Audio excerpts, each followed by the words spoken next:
নিশ্চয় এই মুহূৰ্তত আসাম ডক্টৰ দৰ্শকসকলক আমি উল্লেখ কৰিব বিচাৰিছো আজি যিহেতু অসম বিধানসভাৰ ষষ্ঠদশ অধিৱেশনৰ ক্ষমা কৰিব ষষ্ঠদশ অসম বিধানসভাৰ প্ৰথমখন অধিৱেশনৰ আজি চতুৰ্থটো দিন আৰু পূৰ্বৰে পৰাই যিহেতু চাৰিদিনীয়া কাৰ্যসূচীৰে এই অসম বিধানসভা অনুষ্ঠিত কৰা হৈছিল কিন্তু শেহতীয়াকৈ যিহেতু ইউচিচি বিধেয়কৰ ওপৰত বিশদ আলোচনাৰ বাবে বিধানসভাৰ চাৰিদিনীয়া কাৰ্যসূচী এটা দিন বৃদ্ধি কৰা হৈছিল গতিকে কাইলৈৰ দিনটো হ'ব অন্তিমটো দিন কিন্তু আজিৰ দিনটোত যিসমূহ বিষয় গুৰুত্বপূৰ্ণ বিষয় উত্থাপন হ'ব তাৰ বিষয়ে মই এই মুহূৰ্তত উল্লেখ কৰিব বিচাৰিছো আজিৰ দিনটোত উত্তৰ লখিমপুৰ বিশ্ববিদ্যালয়ৰ সংশোধন অধিনিয়ম 2026 এই প্ৰস্তাৱ মুখ্যমন্ত্ৰী ডক্টৰ হিমন্ত বিশ্ব শৰ্মাই উত্থাপন কৰিব দাখিল কৰিব আৰু তাৰ সমান্তৰালকৈ আমি যদি চাওঁ তেন্তে আমি ইতিপূৰ্বে গম পাম যে যোৱাকালিৰ দিনটোত অৰ্থাৎ আপোনাৰ সোমবাৰৰ দিনটোত তৃতীয়টো দিনৰ অন্তিম সময়খিনি দেখিবলৈ পোৱা গৈছিল ৰাজ্যৰ বিত্তমন্ত্ৰীগৰাকীয়ে অজন্তা নেওগ বিত্ত মন্ত্ৰী মহিলা আৰু শিশু উন্নয়ন ইত্যাদি দপ্তৰৰ মন্ত্ৰী আৰু অজন্তা নেওগে সদনত এটা বিশেষ আচলতে প্ৰস্তাৱ উত্থাপন কৰিছিল প্ৰস্তাৱটো আছিল নাৰী বন্ধন অধিনিয়ম 2026 ইতিপূৰ্বে আমি সকলোৱে জানো দেশৰ সংসদত সেয়া গৃহীত কৰিব পৰা নাই কেন্দ্ৰীয় চৰকাৰে আৰু তাৰ পিছতে দেখিবলৈ পোৱা গৈছিল যে সমগ্ৰ দেশ জুৰি আচলতে এনডিএ শাসিত যিসমূহ ৰাজ্য আছে সেই ৰাজ্যসমূহৰ বিধানসভাসমূহৰ ফালৰ পৰা এটা বিশেষ প্ৰস্তাৱ গ্ৰহণ কৰা হৈছে আৰু এই যি বিধেয়ক গৃহীত নহল সেই বিধেয়কখনৰ সপক্ষে আচলতে এই প্ৰস্তাৱ গ্ৰহণ কৰা হৈছে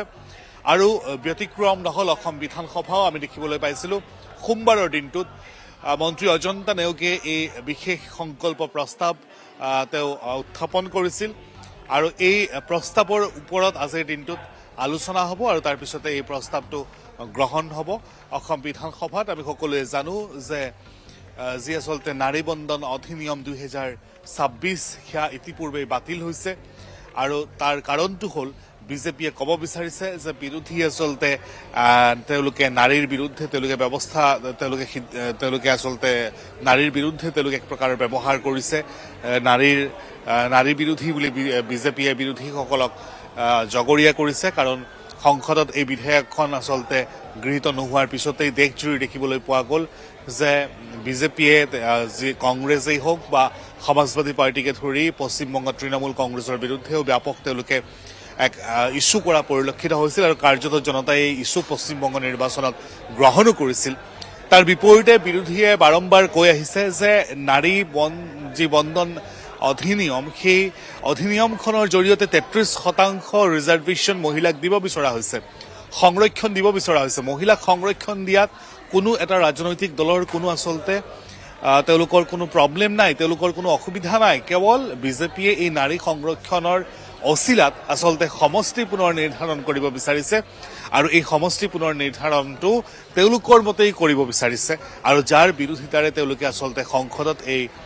বিধেয়কখন তেওঁলোকে গৃহীত হ'বলৈ দিয়া নাছিলে এয়া হ'ল বিৰোধীৰ যুক্তি আৰু তাৰ বিপৰীতে বিজেপিয়ে যুক্তি দিছে যে তেওঁলোকে মহিলা বিৰোধী স্থিতি গ্ৰহণ কৰিছে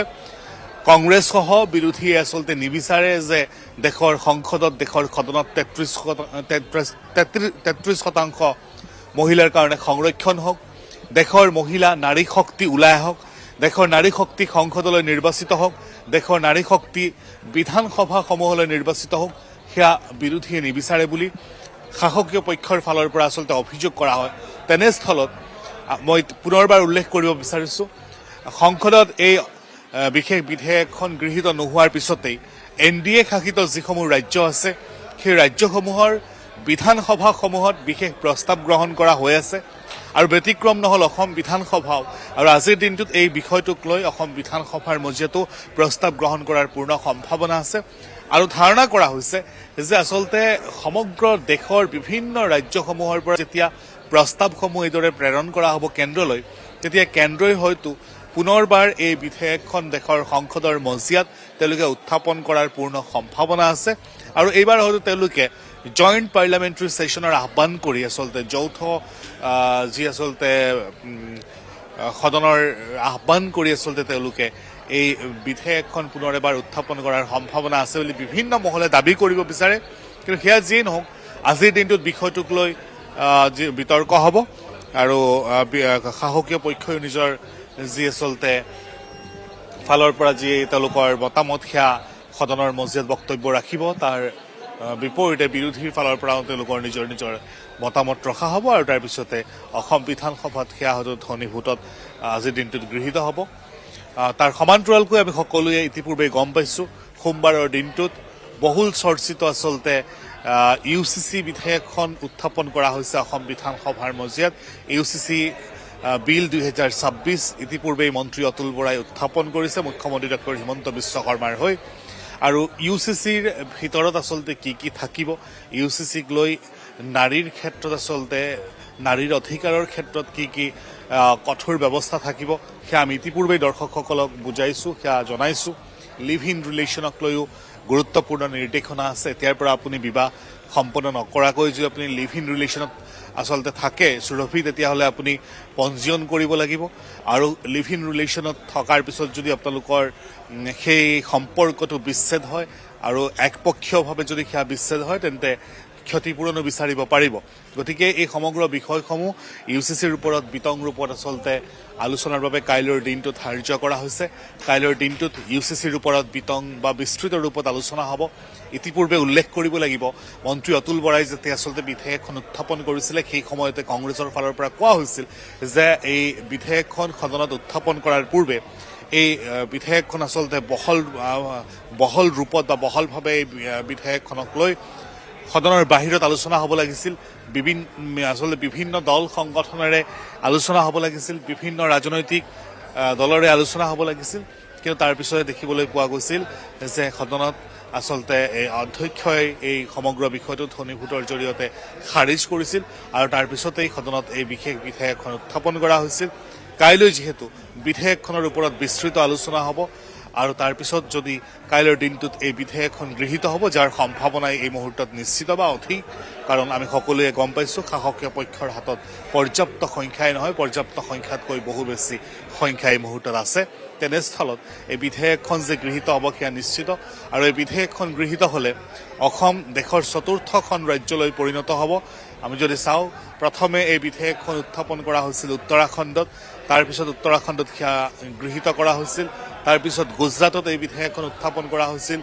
গোৱাত এই বিধেয়কখন উত্থাপন কৰা হৈছিল আৰু এই তিনিওখন ৰাজ্যত ইতিপূৰ্বে এই বিধেয়কখন আইনলৈ ৰূপান্তৰিত হৈছে আৰু বলবৎ কৰা হৈছে গতিকে তেনেস্থলত যদি অসমত কাইলৈৰ দিনটোত বিধেয়কখন গৃহীত হৈ আইনলৈ পৰিণত হয় তেন্তে এই বিধেয়কখন বলবৎ কৰা বা কৰিবলৈ যোৱা অসমেই হ'ব দেশৰ চতুৰ্থখন ৰাজ্য গতিকে মই পুনৰবাৰ উল্লেখ কৰিব বিচাৰিছোঁ এই মুহূৰ্তত যিহেতু বিধানসভাৰ যি কাৰ্যক্ৰমণিকা আছে এই কাৰ্যক্ৰমণিকা পুৱা 9:30 পৰা আৰম্ভ হ'ব বিধায়কসকলৰ আগমনৰ পৰ্ব এই মুহূৰ্তত দেখিবলৈ পোৱা নাই এই মুহূৰ্তত আহি উপস্থিত হোৱা নাই কিন্তু খন্তেক সময়ৰ পিছতে হয়তো বিধায়কসকল আহি উপস্থিত হ'ব আজি প্ৰথমটো কাৰ্যসূচী হৈছে ডক্টৰ হিমন্ত বিশ্ব শৰ্মাই উত্তৰ লখিমপুৰ বিশ্ববিদ্যালয়ৰ সংশোধন অধিনিয়ম 2026খন দাখিল কৰিব অধিনিয়ম জাৰি সন্দৰ্ভত বিবৃতি ডক্টৰ হিমন্ত বিশ্ব শৰ্মাই অসম বিধানসভাৰ প্ৰক্ৰিয়া আৰু কাৰ্য পৰিচালনাৰ নিয়মাৱলী